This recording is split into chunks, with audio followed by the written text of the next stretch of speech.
Welcome back, everyone, to another journey into the world of mystery and unanswered questions. Tonight, we revisit one of Hollywood's most enduring and haunting stories, the life and untimely death of a woman who dazzled audiences on screen and became a symbol of classic cinema. Her name was Natalie Wood, and although her career was filled with success, admiration, and worldwide fame, the circumstances surrounding her final night remain a puzzle that continues to stir speculation more than 4 decades later. Natalie Wood was not just another actress in the golden age of film. She was a star whose presence lit up the screen from the time she was a child. Many remember her for unforgettable roles in Rebel Without a Cause alongside James Dean, and in West Side Story, where she brought heartfelt emotion to a musical that defined an era. She grew up in front of the camera, beloved by millions, and respected by colleagues. Yet behind the glamour, Natalie's life was also marked by fragility, personal struggles, and an ongoing search for stability and happiness.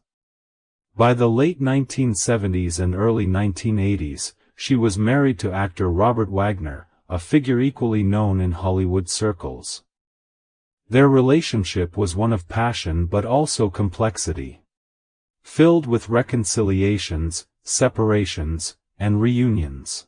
To the public eye, they embodied the perfect celebrity couple, two successful actors whose lives seemed charmed. But as is often the case, what happens behind closed doors is not always what the world sees.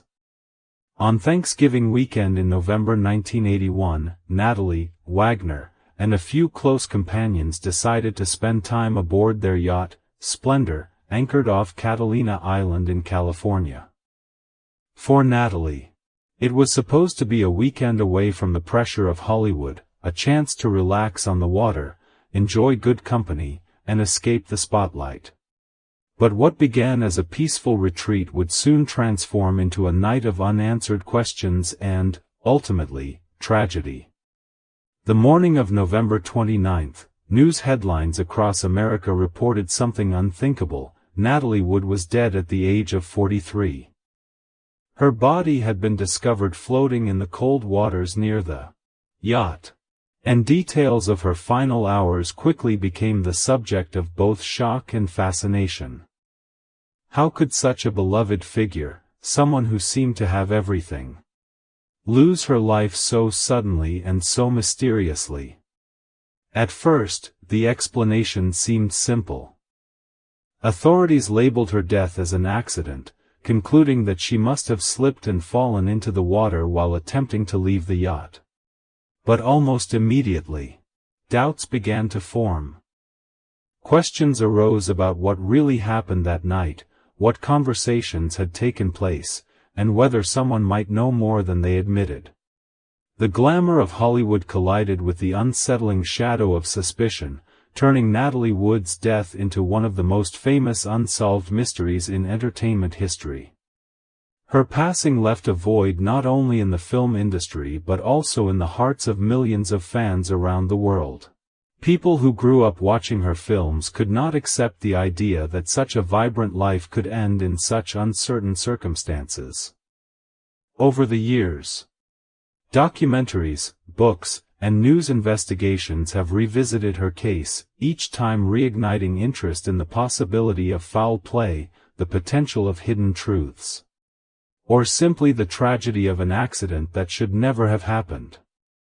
But beyond the speculation, what makes this story so haunting is the contrast between Natalie Wood's life and her death. She had survived the pressures of child stardom, navigated the often ruthless world of Hollywood, and managed to create a lasting legacy as a talented actress and cultural icon. And yet, her story closed not with clarity, but with mystery.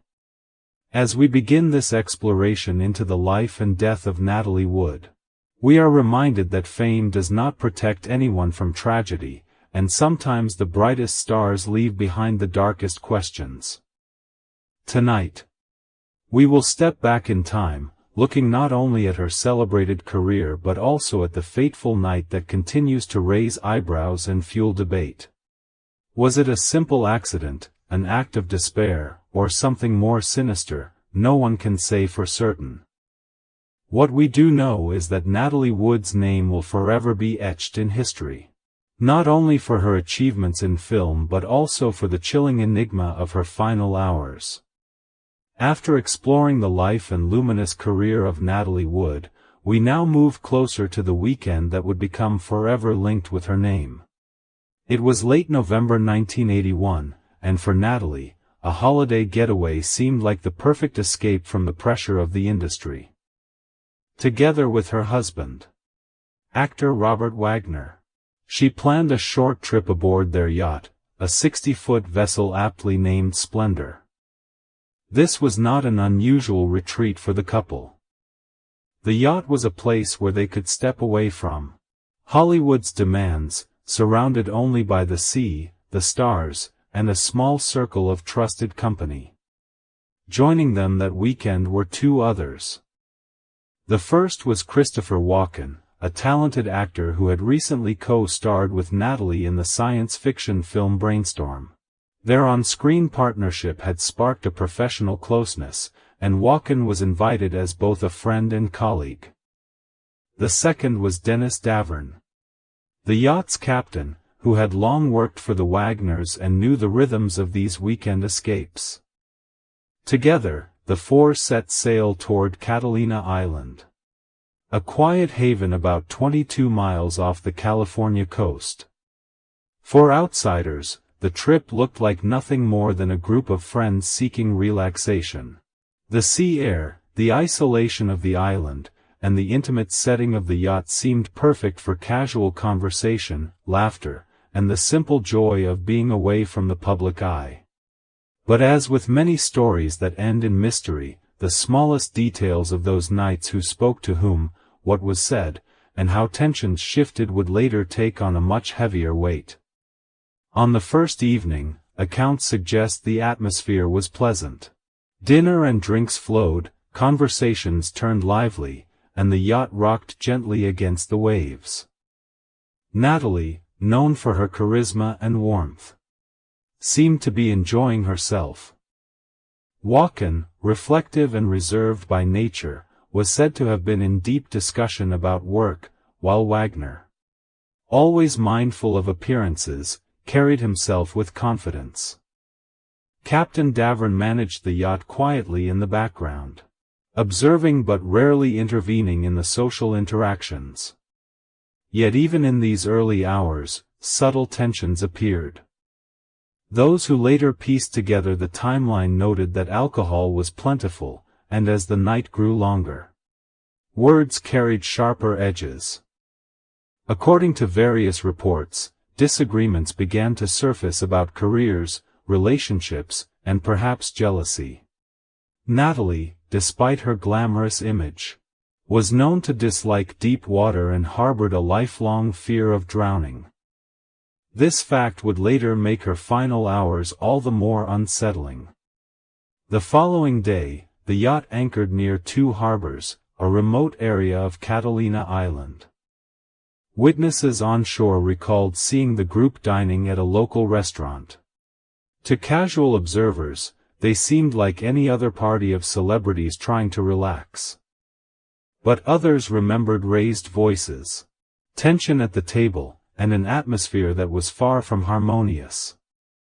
The blend of alcohol, private emotions, and long-standing complexities within Natalie and Robert's relationship created a mix that could easily turn volatile. As darkness fell and the party returned to the yacht, the stage was set for the final chapter of Natalie Wood's life. The sea grew colder. The night became darker, and the close quarters of the Splendor amplified every exchange of words. What began as a glamorous weekend retreat was slowly, almost imperceptibly, sliding toward tragedy. Looking back now, it is impossible not to wonder, what if different choices had been made, what if they had stayed on land, or invited different companions? Or simply ended the night earlier, the unanswered what-ifs surrounding that voyage are part of what keeps Natalie's story alive today. As we continue, we will step into the critical hours of November 28th, the night when conversations turned into arguments, when voices carried across the deck, and when Natalie Wood disappeared into the darkness. The questions surrounding that night have never faded, and they mark the beginning of one of Hollywood's most enduring mysteries. As night settled over Catalina Island on November 28, 1981, the Splendor rocked gently on the dark waters. Inside the yacht, the group gathered again for food, wine, and conversation. What might have begun as a pleasant evening gradually shifted into something less harmonious. Alcohol was flowing freely, and as it often does, it loosened tongues, sharpened tempers, and magnified unspoken tensions. Christopher Walken, known for his quiet intensity, became engaged in long conversations with Natalie about her career. They had recently worked together on the film Brainstorm, and Walken admired her determination to balance family life with her enduring stardom. Reports suggest the discussion turned into a debate about choices in Hollywood, about whether Natalie should continue pursuing big roles or step back to focus on her personal life. For Robert Wagner, listening to this exchange may have stirred uneasy feelings. Some later suggested he felt overshadowed, perhaps jealous of Walken's closeness to his wife. Others argued that Wagner's pride and protective nature made him bristle at any suggestion that Natalie should take career advice from another man. Whatever the cause, the atmosphere inside the cabin grew tense. Voices reportedly rose, tones sharpened, and the warmth of the evening began to unravel. Captain Dennis Davern, observing the situation, later described the tension as undeniable. To him, it was clear that the combination of alcohol and unresolved emotions was fanning sparks into flames. He would later claim that Wagner and Walken clashed verbally, with Natalie caught in the middle. Whether the argument was about her career, personal dynamics, or deeper insecurities, no one can say with certainty. But witnesses agree. The night was no longer light-hearted. At some point, Natalie left the cabin. Where she went, and why, remains one of the great unanswered questions of the case. Some believe she retreated to escape the argument, stepping onto the deck to find a moment of quiet in the night air. Others suggest she may have gone to check on the yacht's small dinghy, which had been knocking against the side of the boat earlier, disturbing her sleep. Still others wonder if she planned to leave altogether, seeking space from the conflict below deck. The only certainty is that Natalie Wood vanished into the night. Hours later, she would be found lifeless in the water, but in that moment aboard the yacht, her absence passed with an eerie silence. Wagner claimed that after realizing she was gone, he searched the boat and discovered that the dinghy was also missing. He assumed she had taken it, though why she would do so, especially at night, dressed in only a nightgown and jacket, remains difficult to explain. For Natalie, the sea had always been a source of fear. From childhood, she had spoken of her dread of deep water. Friends confirmed she rarely swam, and certainly never at night. The idea that she would leave the safety of the yacht willingly seemed implausible to many. Yet the facts pointed in a different direction. She was no longer on board, and the dinghy was no longer secured. As the night wore on, the reality began to set in. The crew and companions raised the alarm, and soon a search was underway. The waters around Catalina were vast and cold, and with each passing hour, the chances of finding Natalie safe grew smaller. What had begun as a glamorous holiday trip had spiraled into a nightmare, one that would soon make headlines around the world. In those dark hours, questions echoed in the minds of everyone present. Why had she left? Did someone follow her? Could she have slipped Fallen, or been pushed, the silence of the ocean offered no answers, only the steady sound of waves against the hull of the Splendor. When the Coast Guard was eventually alerted, it was too late. Natalie Wood was missing. And by morning, the worst fears would be confirmed. Her disappearance that night transformed what was once a private family matter into a public tragedy. One that still casts a shadow over Hollywood to this day. The mystery had truly begun, and from that moment forward, every detail, every word spoken, every action taken, every silence kept would be scrutinized. The disappearance of Natalie Wood was no longer just a tragic accident. It was the start of a case that would remain unresolved for decades. The morning of November 29, 1981, dawned cold and gray over the waters surrounding Catalina Island. The stillness of the early hours was broken by grim news. The body of Natalie Wood had been discovered floating face down, not far from where the yacht Splendor had been anchored. She was only 43 years old. The discovery was as shocking as it was heartbreaking. Natalie was found dressed in a long nightgown, a down jacket, and socks, but notably, she had no shoes.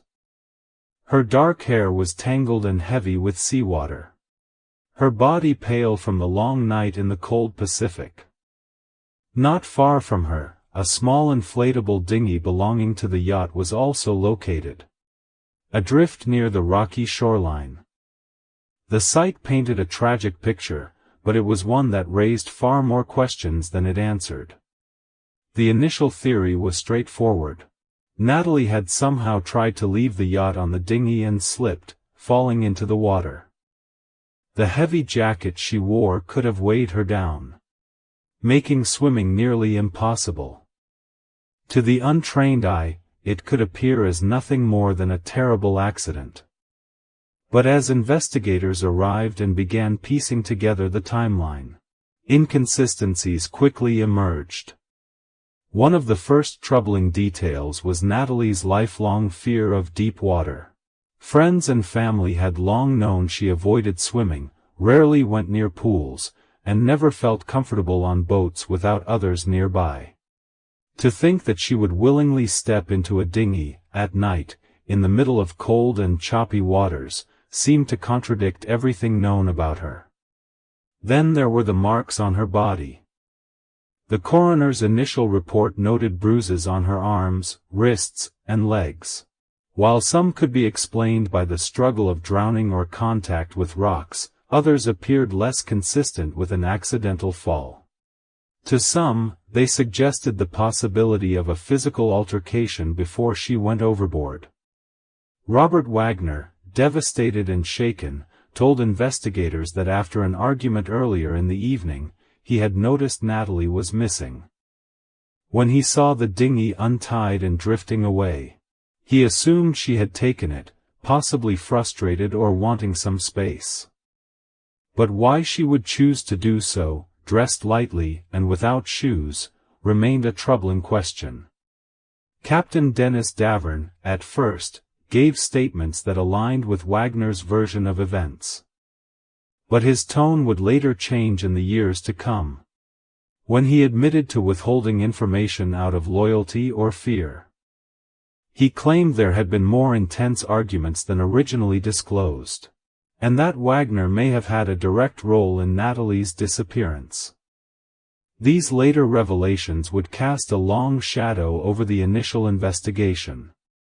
For the authorities in 1981, however, the priority was to establish immediate cause of death.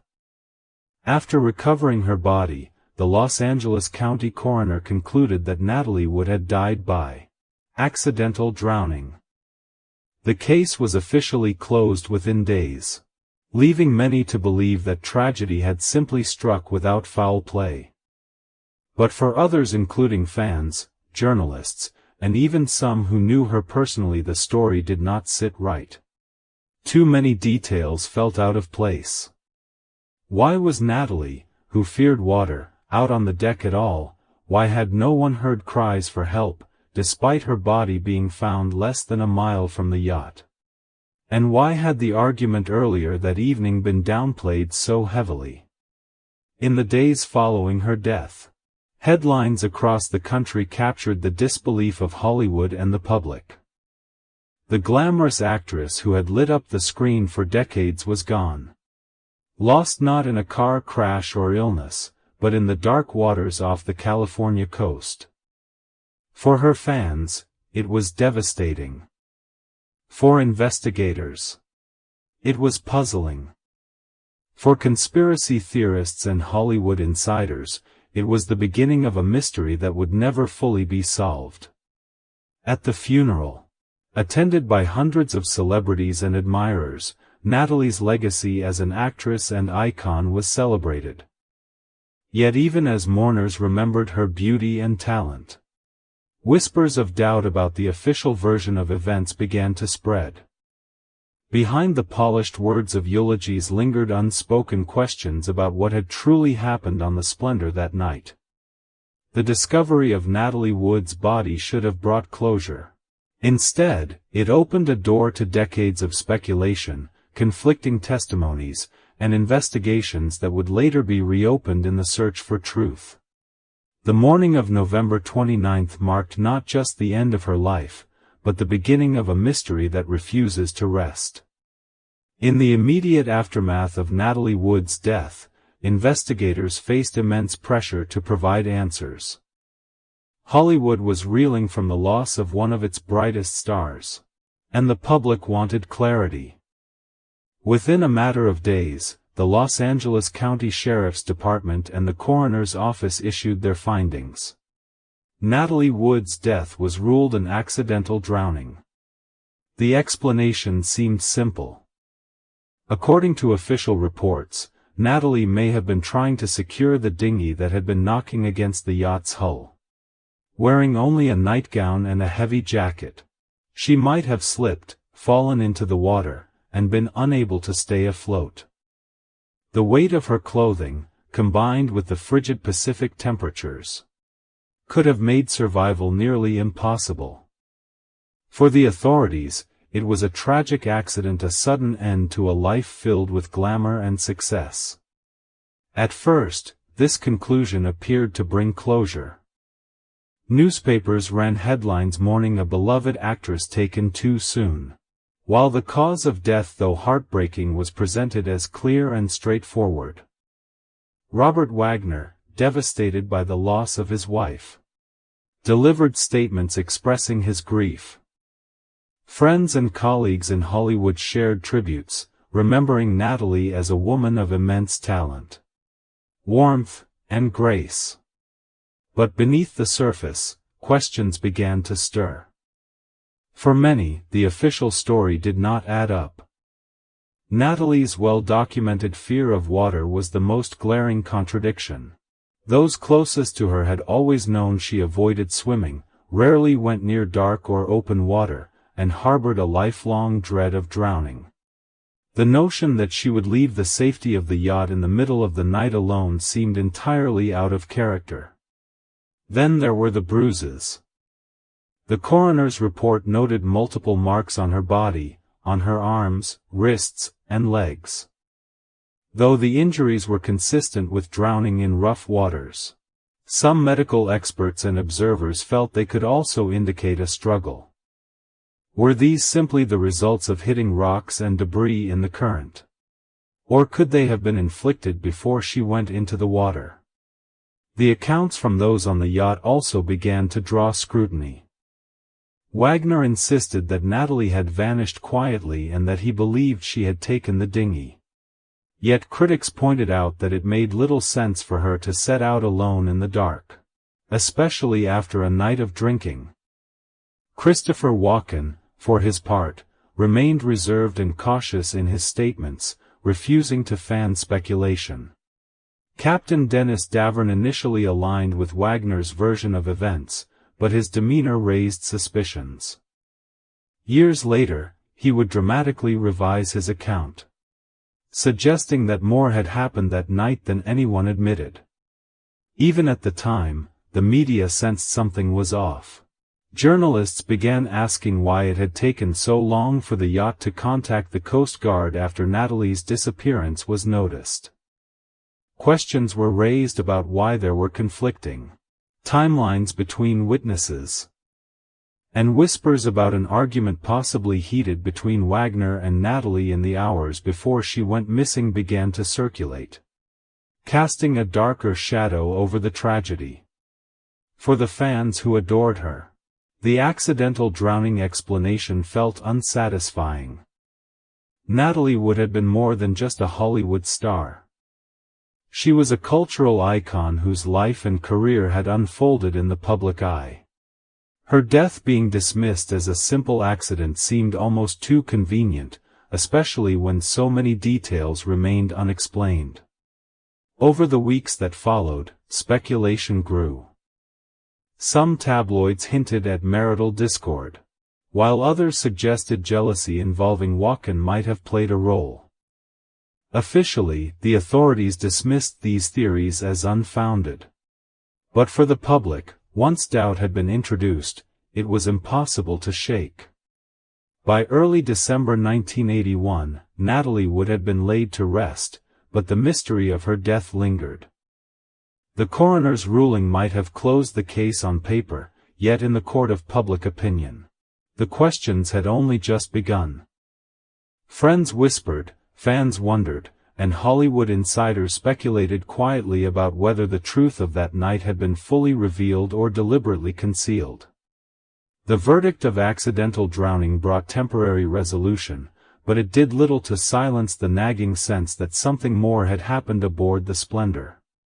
The seeds of suspicion had been planted, and in time, they would grow into one of the most enduring Hollywood mysteries of the 20th century. As the shock of Natalie Wood's sudden death began to settle, investigators and the public alike turned their attention to the finer details of the case, details that, instead of clarifying what happened, only deepened the mystery. Chief among them were the marks found on Natalie's body. The coroner's initial report documented several bruises, most notably on her arms, legs, and wrists. There was also a superficial abrasion on her cheek. At first glance, these injuries were attributed to the rough waters around Catalina Island. The theory suggested that after falling into the ocean, Natalie had struggled in the current, striking her body against the yacht or nearby rocks as she tried desperately to stay afloat. But for many observers, the explanation felt unsatisfying. The bruises were numerous, some dark and deep, others scattered in unusual places. To some, they seemed less like the result of a fall and more like evidence of physical struggle. This discrepancy became one of the earliest sparks of widespread suspicion.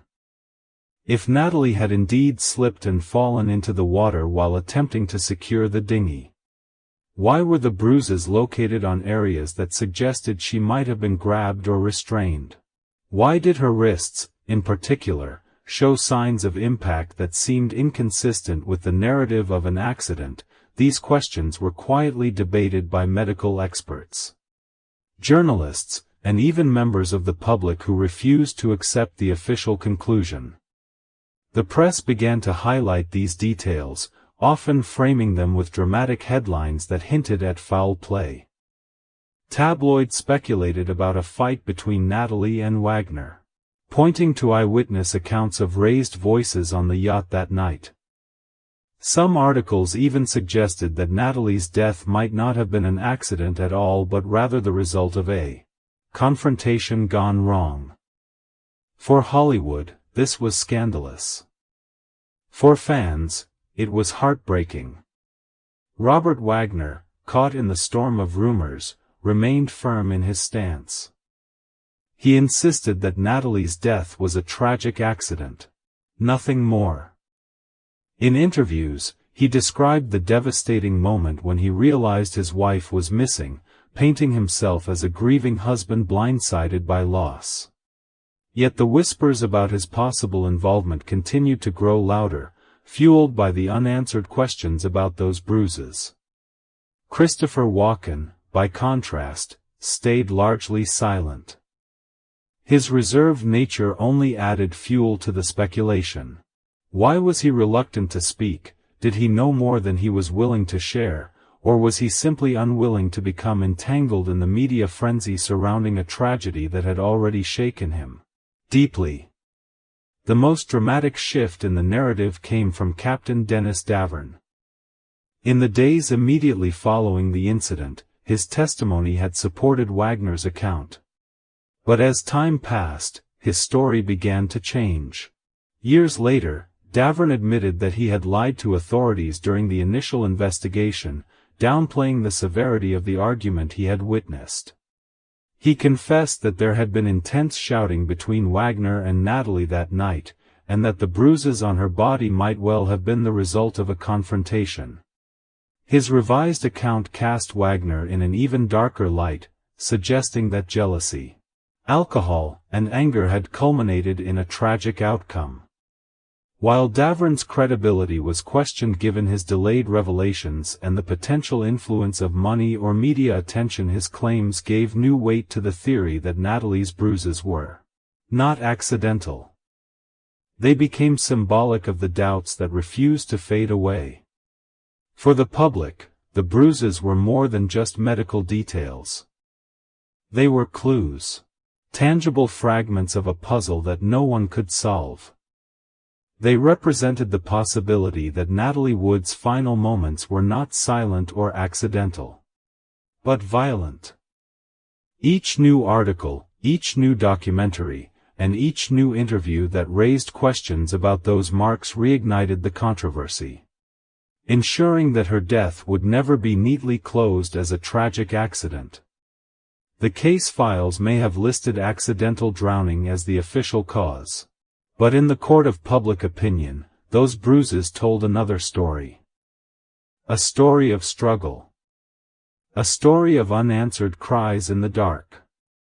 A story that pointed not to chance, but to human involvement. By the mid-1980s, the narrative of Natalie Wood's death had split into two versions. On one side was the official conclusion, a woman, impaired by alcohol, perhaps tired, who slipped into the sea and drowned. On the other side was the haunting suspicion that those bruises were evidence of conflict, and that the truth of what happened on the Splendor had been deliberately hidden. And so, the bruises became more than just physical marks. They were symbols of a mystery that refused to be silenced, reminders that beneath Hollywood's polished surface, tragedy often carried shadows far darker than the silver screen could ever portray.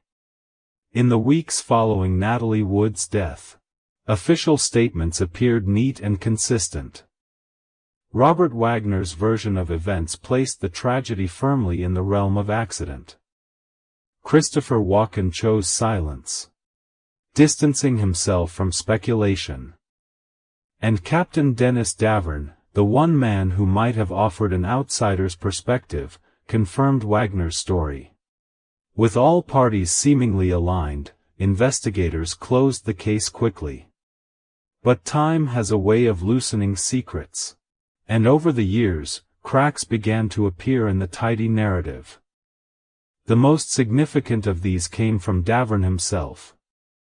In interviews conducted decades later, he admitted that his original testimony had not been the full truth.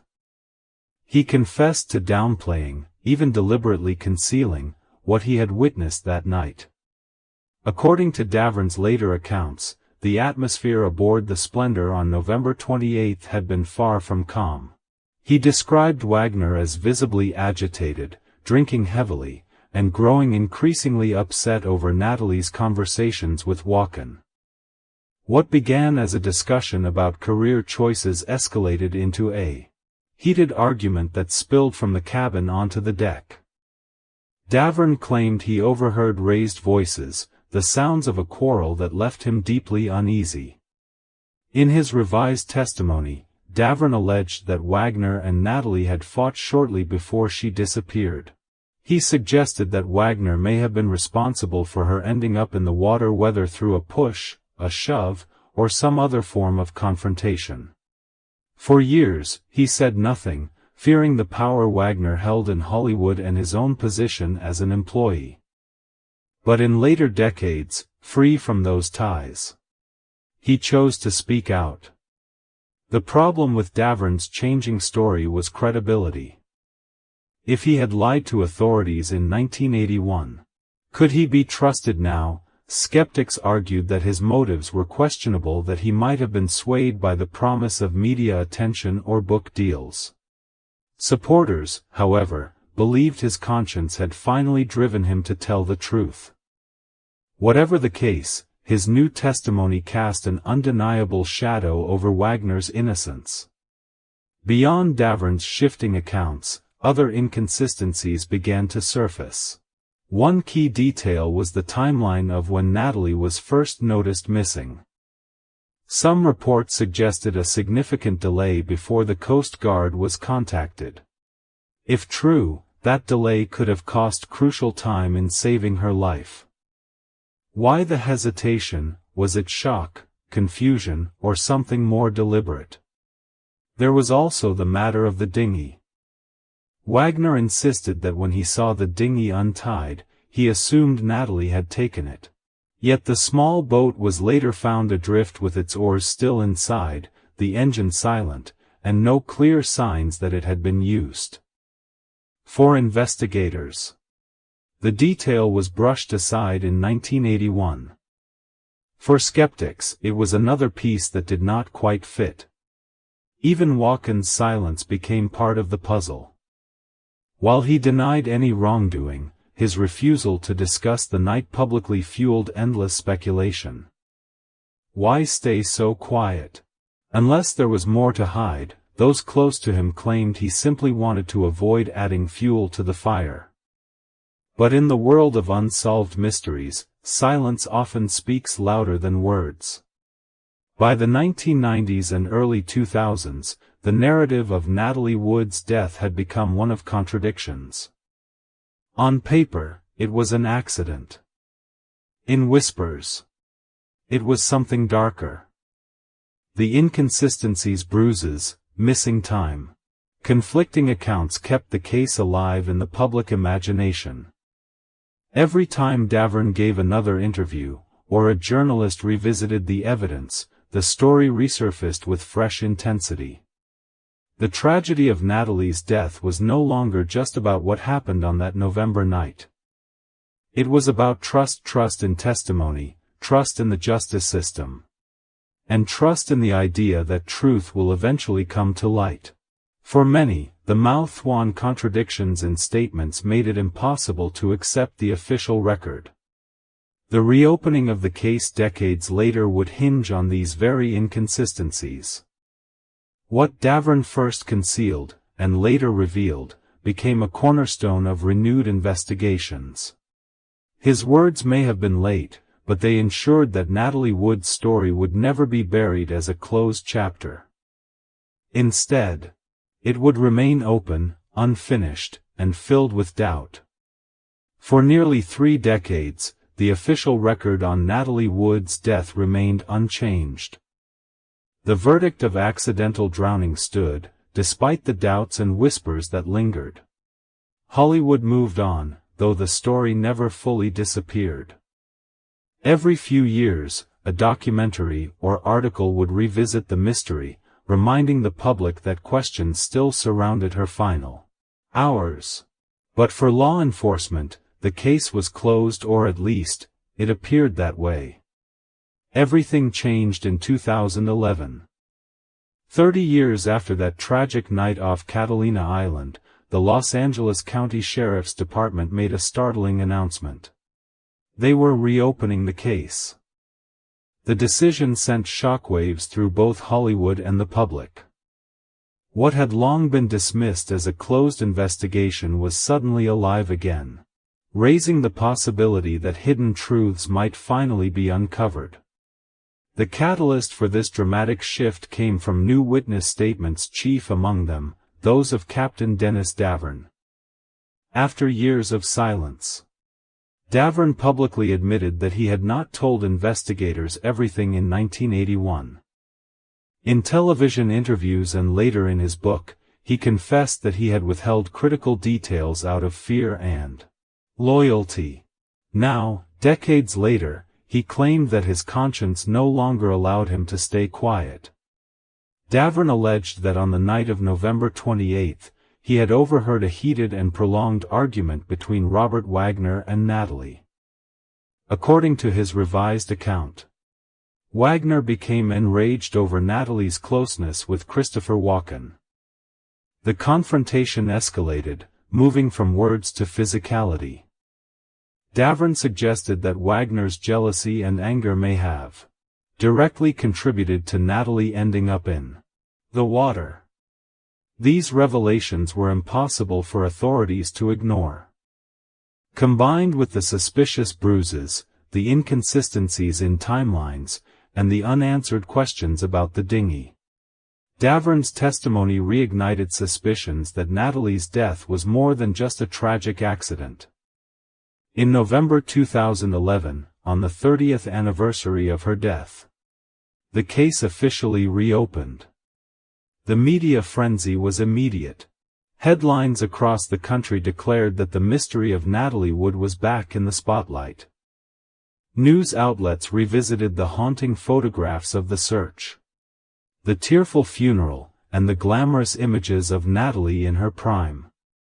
For the public, it was as though the case had been frozen in time, waiting for this very moment to be re-examined. Investigators began interviewing witnesses again, reviewing old evidence, and analyzing autopsy results with modern techniques. The focus was on whether new information could clarify what had always seemed murky. Though decades had passed, science and forensic practices had advanced, offering hope that something previously overlooked might now come to light. A key development came in 2012, when the Los Angeles County Coroner's Office officially amended Natalie Wood's death certificate. No longer listed as accidental drowning, the cause of death was changed to drowning and other undetermined factors. This alteration was subtle but significant. It acknowledged that there were unresolved details that could not be neatly explained away. It also fueled speculation that foul play, though unproven, was a real possibility. Attention quickly turned to Robert Wagner. In 2012, the Sheriff's Department described him as a person of interest, though not formally a suspect. They emphasized that he was the last known person to be with Natalie before she disappeared, and his inconsistent statements over the years only deepened suspicion. For Wagner, who had spent decades maintaining his innocence, the renewed spotlight was both painful and damaging. His Hollywood reputation, once untarnished, became clouded by doubt. Christopher Walken, though still reluctant to speak publicly, eventually cooperated with investigators. His testimony reaffirmed parts of Davern's account, though he stopped short of making direct accusations. For many, his silence over the years remained as puzzling as ever. The reopening of the case did not provide immediate answers. No arrests were made, and no definitive evidence was uncovered to prove foul play. Yet the mere act of reopening shifted the narrative permanently. What had once been labeled an accident was now officially a mystery, legitimized by the very institutions that had closed it decades earlier.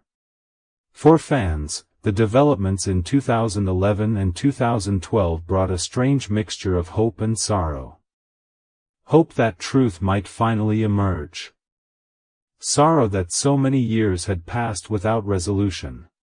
And anger that perhaps the truth had always been there, buried beneath silence and fear.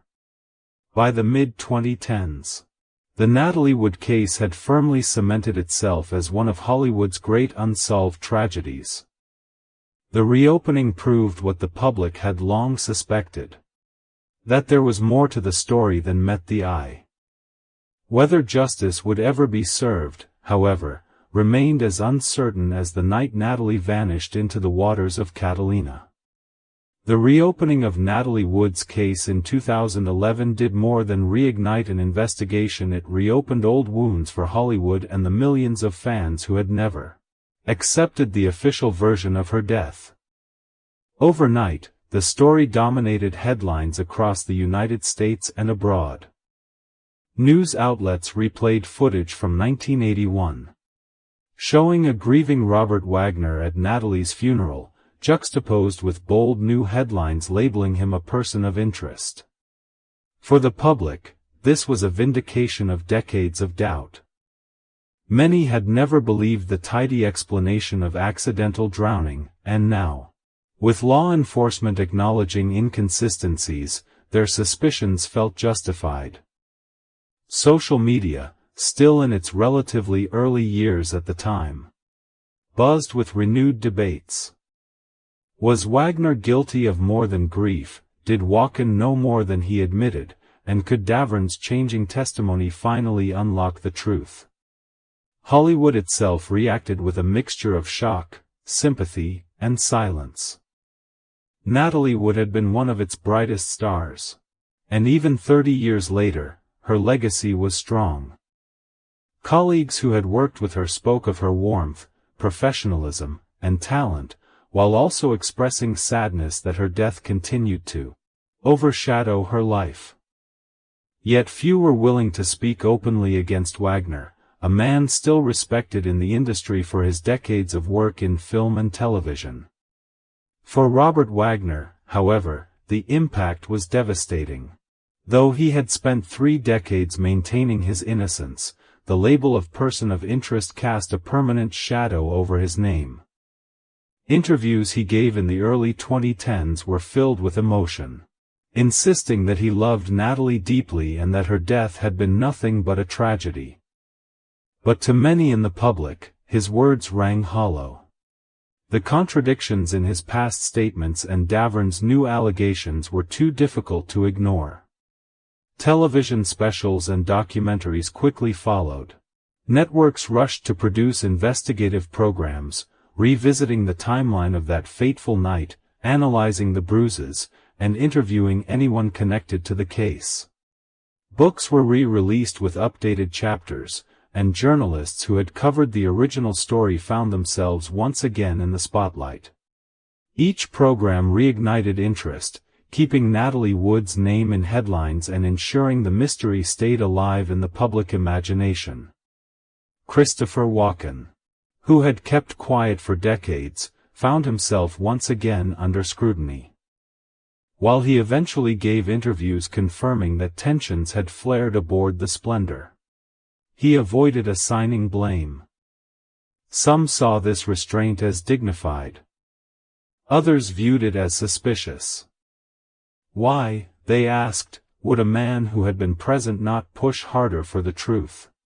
Walken's reputation as a private and eccentric figure insulated him somewhat. But his silence remained one of the case's most puzzling aspects. Meanwhile, fans of Natalie Wood responded with both heartbreak and anger. Many felt that justice for Natalie had been delayed too long, and that reopening the case without resolution only deepened the tragedy. Vigils were held, online forums dedicated to her legacy surged in popularity, and her film saw renewed interest as younger audiences discovered her story. Natalie's memory, already immortalized by her performances, became entwined with the ongoing fight for answers. For Wagner, the professional consequences were subtle but undeniable. While he continued to work occasionally, the cloud of suspicion followed him everywhere. In interviews, journalists inevitably returned to the events of 1981, forcing him to relive the trauma. Though no charges were ever filed, and the investigation eventually stalled once again, Wagner's once golden reputation was permanently tarnished. For many, he would forever be remembered less as a Hollywood star and more as the man at the center of one of its greatest mysteries. The cultural impact of the case's reopening extended beyond the individuals involved. It highlighted the power of public memory and the persistence of unanswered questions. Few other Hollywood tragedies had endured in the public consciousness for so long. The mystery of Natalie Wood became a symbol of how fame could not shield someone from suspicion. Nor could wealth or influence erase doubts about what truly happened in the dark waters off Catalina Island. By the mid-2010s, the case had once again quieted in official channels, but for the public, it remained alive. Every new documentary, every anniversary, every mention of Wagner or Walken reignited debate. Natalie's death had transcended its original tragedy, becoming part of Hollywood's folklore, a story told and retold. With each version offering new theories but no definitive answers. In the end, the reopening of the case did not deliver justice in a courtroom, but it ensured that Natalie Wood's story would never fade into obscurity. It reminded the world that even the most glamorous lives can end in darkness, and that sometimes, the truth remains just out of reach. In 2012, just months after the Los Angeles County Sheriff's Department announced the reopening of Natalie Wood's case, a quiet but powerful development shifted the narrative once again. The Los Angeles County Coroner's Office officially amended her death certificate. No longer was the cause of death listed as the straightforward accidental drowning. Instead, it now read, drowning and other undetermined factors. The change may have seemed minor at first glance, just a few words added to a decades-old document. But to those who had followed the case closely, it was monumental. For 30 years, Natalie's death had been filed away as an unfortunate accident, the sort of tragedy that could be explained by alcohol, slippery decks, and an unsecured dinghy. The revised wording acknowledged, for the first time, that there were unanswered questions, factors that could not be explained within the framework of a simple accident. The coroner's office cited new information that had come to light during the 2011 reinvestigation. Among the concerns were the bruises on Natalie's arms, legs, and wrists, as well as the circumstances of how she ended up in the water. While drowning was still the ultimate cause of death, the undetermined factors left open the possibility that another person's actions, intentional or not, may have played a role. For legal experts, the revision was significant. It did not label Natalie's death a homicide, nor did it assign blame. But it created a gray area, an official acknowledgement that her death could not be neatly categorized. This left room for further inquiry, giving investigators the ability to pursue new leads if stronger evidence emerged. In essence, it was a statement that the truth was not settled, and that the official record now reflected the uncertainty that had always lingered. For the public, the amended certificate was both vindication and frustration. On one hand, it confirmed what many had believed all along, that Natalie's death was not as simple as an accident. On the other, it offered no closure, no definitive answers, and no justice.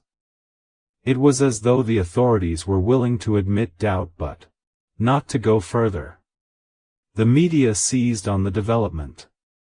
Headlines blared about the change, framing it as a stunning reversal of 3 decades of certainty. Documentaries and television specials highlighted the amendment as proof that suspicion of foul play was legitimate.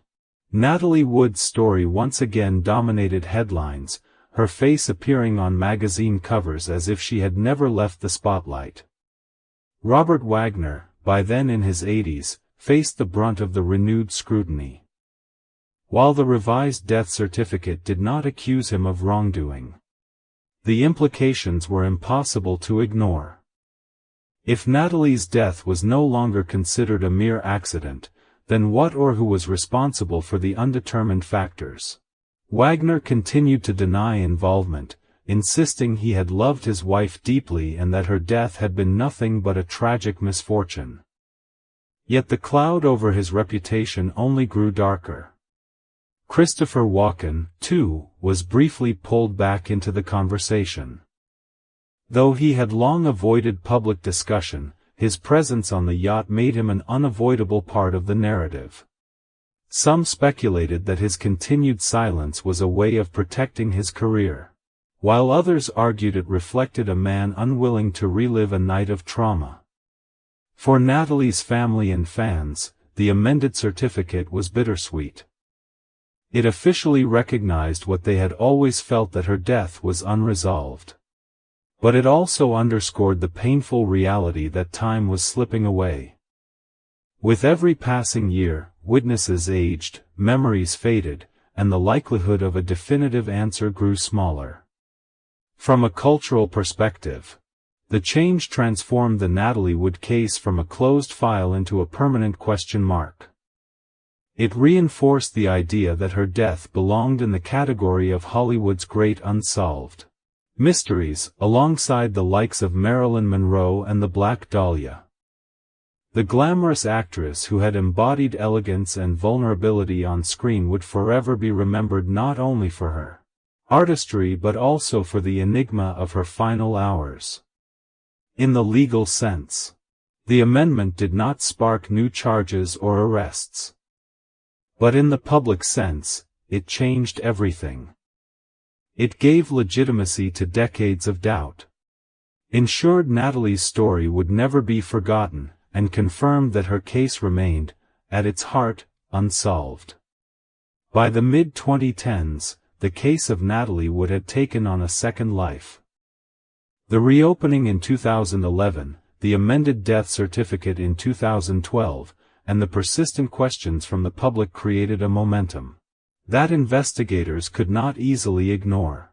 For the Los Angeles County Sheriff's Department, the focus shifted squarely onto the one figure who had always been at the center of the mystery, Robert Wagner. In 2018, nearly 4 decades after Natalie's death, authorities made a striking announcement.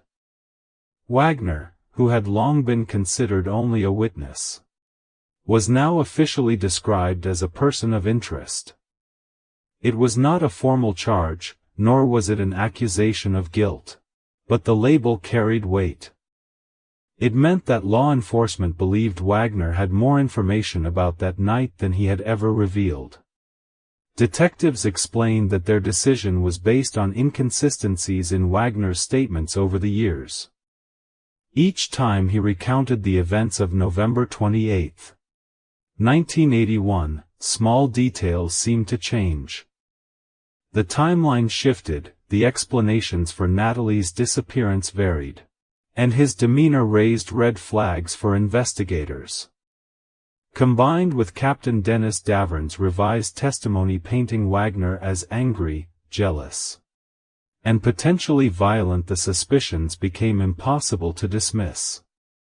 Sheriff's officials also emphasized a crucial fact: Wagner had been the last known person with Natalie before she vanished. In cases of mysterious deaths, proximity matters. For detectives, this simple truth made him an essential figure in unraveling what had happened. The announcement sent shockwaves through the media. Headlines once again splashed Wagner's name across newspapers, framing him as the central figure in a mystery that refused to fade. Talk shows debated his guilt or innocence. Documentaries re-aired footage of the couple's glamorous life, contrasting it with the dark questions that now surrounded his reputation. Wagner himself responded with denial and sorrow. He maintained that he had loved Natalie deeply, that her death was a tragedy, and that he had no part in causing it. In interviews, his voice often broke with emotion. Yet critics pointed out that his explanations remained vague, his recollections inconsistent. For many in the public, the shift from grieving husband to person of interest was too much to ignore. Despite the renewed scrutiny, the investigation faced significant obstacles. Nearly 40 years had passed. Evidence had degraded. Witnesses had aged, their memories blurred by time and the fog of decades. while suspicions were strong. Hard proof remained elusive. Detectives admitted they lacked the physical evidence necessary to move the case into court. Without new forensic discoveries or a definitive witness willing to testify under oath, the investigation stalled. For Natalie's fans and family, the frustration was palpable. To hear that Wagner was considered a person of interest but not charged felt like a half measure. It was recognition of suspicion without resolution. Many asked, if the authorities believed he knew more, why was not he compelled to reveal it? Why did the system seem powerless to push further? For Wagner, the impact was devastating both personally and professionally. Though he had continued to work occasionally in television, the label of person of interest became an inescapable shadow. Every public appearance was marked by whispers. Every interview circled back to the night on the Splendor. His legacy as a respected actor became forever entangled with the suspicion that he might have been responsible, in some way, for his wife's death. Christopher Walken, once again pulled into the conversation, cooperated with investigators but offered little that could change the outcome. His reserved testimony confirmed tensions on the yacht but stopped short of implicating Wagner. Walken's silence remained one of the most haunting aspects of the case, an echo of unanswered questions. By the late 2010s, the Natalie Wood case had become a symbol of both persistence and limitation. Persistence, because after nearly 4 decades, it still commanded global attention. Limitation, because even with renewed interest, updated witness statements, and official suspicion of Wagner, there remained no clear path to justice. For the public, the case stood as a reminder of how truth can slip through the cracks of time. The man once celebrated as Natalie's great love was now remembered as the last person to see her alive, and possibly the one who held the key to the mystery. Yet without conclusive evidence, the truth remained locked away in silence. Perhaps forever. For decades have passed since that fateful night off the coast of Catalina Island, yet the mystery of Natalie Wood's death remains unresolved. Despite multiple investigations, revised testimonies, and even the official reclassification of her death certificate, the truth continues to slip just out of reach. What happened aboard the Splendor in November 1981 is still debated today, and the silence surrounding her final moments has left a permanent mark on Hollywood's history. For investigators, the case is an open wound. The Los Angeles County Sheriff's Department has acknowledged that unanswered questions remain. But without conclusive evidence, no charges have ever been filed. Time has proven to be both ally and enemy, while advancements in forensic science offer new possibilities. The decades that have passed have eroded memories, weakened witness credibility, and left physical evidence long degraded. What might have been solved in 1981 is now a puzzle missing too many pieces. For the public, the story of Natalie Wood has become something larger than a single tragedy. It is a reflection of how fame and mystery intertwine. How a beloved actress could shine so brightly on screen yet leave behind a shadow that refuses to fade. Fans continue to revisit her films West Side Story, Splendor in the Grass, Rebel Without a Cause, not only to celebrate her artistry but also to honor the life that ended far too soon. Each screening, each tribute, carries with it the unspoken weight of unanswered questions. For Robert Wagner, the label of person of interest still hangs heavy. Though he has never been charged, suspicion clings to him in the public imagination. To some, he is the grieving husband unfairly haunted by rumors. To others, he is the man who knows more than he has ever revealed. His reputation, once polished by decades of television and film, has been permanently clouded by association with Natalie's mysterious death. Christopher Walken remains a figure of curiosity in the story, his silence continuing to frustrate those who believe he holds crucial insight. His reluctance to speak may be rooted in trauma, caution, or personal principle, but whatever the reason, his absence of clarity adds another layer of intrigue to a case already steeped in ambiguity. Captain Dennis Davern, whose shifting testimonies reignited interest in the case, stands as a complicated witness. His late confessions provided fuel for renewed investigations. But his credibility remains disputed. Was he finally telling the truth, or simply revising history? His words added to the storm but did not settle it. In the broader cultural landscape, Natalie Wood's death has transcended the category of celebrity tragedy. It has entered the realm of legend.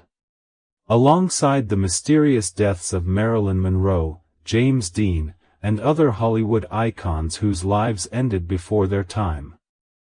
The difference with Natalie is the sense of unresolved injustice, the possibility, however faint, that someone knows the truth and has never spoken it. Her legacy, however, is not defined solely by the circumstances of her death. Natalie Wood remains one of Hollywood's most enduring talents.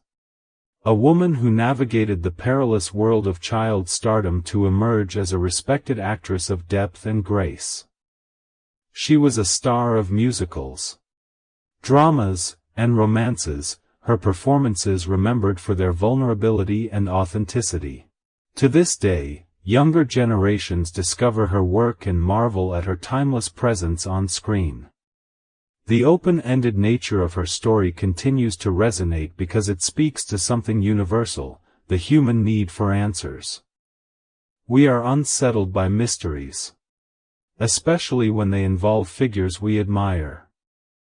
Natalie's death is more than a case file, it is a symbol of uncertainty, a reminder that truth can remain hidden, even in a world obsessed with uncovering secrets. As the years continue to pass, it is possible the case will never be solved. Those who were there are aging, and the chance for new evidence grows smaller with time. And yet, the mystery endures. Each anniversary, each documentary, each whispered conversation ensures that Natalie Wood is not forgotten. In the end, Natalie's story is not just about how she died, but about how she lived. She was a woman who brought beauty, talent, and emotion to every role she played, and whose life, like so many of her films, was filled with both light and shadow. The unanswered questions surrounding her final night only deepen the poignancy of her legacy. Natalie Wood will always be remembered as a symbol of Hollywood's golden era, a star who captivated audiences across the globe. But she will also forever be linked to one of its greatest unsolved mysteries, a reminder that even amidst the glamour of fame, life can end in darkness, leaving behind only questions. And so, the story of Natalie Wood remains suspended between light and shadow, an unforgettable life, an unresolved death, and a mystery that continues to echo through Hollywood history. Though decades have passed, her legacy as an actress, a cultural icon, and now as the subject of one of cinema's greatest enigmas ensures that she will never be forgotten. What really happened that night on the Splendor may never be fully known. But perhaps that is why her story endures, because it reminds us that even the brightest stars leave behind questions that no one can answer. Thank you for joining me on this journey into one of Hollywood's most haunting mysteries. If you found this story compelling, do not forget to like, share, and subscribe so you won't miss the next chapter in our exploration of the unexplained. Until then, take care, and I will see you in the next story.